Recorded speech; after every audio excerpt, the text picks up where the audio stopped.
अस्सलाम वालेकुम। उम्मीद करता हूँ आप सब खैरियत से होंगे।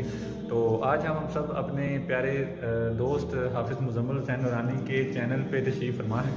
तो हम सब इनकी ज़ुबानी एक बहुत ही खूबसूरत कलाम सुनेंगे। जी हाफिज़ साहब। मेरा सबका शेर है, सिर्फ दो शेर पेश करना चाहूँगा, समाज फरमाइए। ना कर बंदया मेरी मेरी ए न तेरी ते ना मेरे,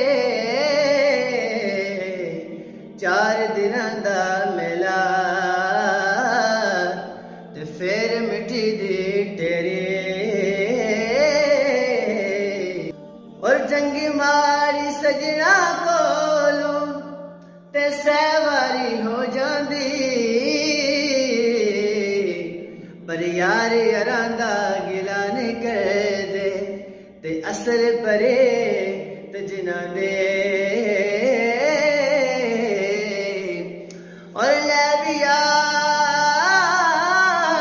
हवाले रब दे ऐ मेले है चार दिना दे,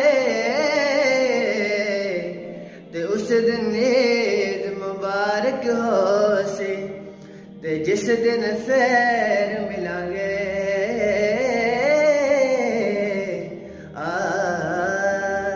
सुभान अल्लाह, माशाल्लाह। तो हाफिज़ साहब के चैनल को सब्सक्राइब करें, लाइक करें और शेयर करें।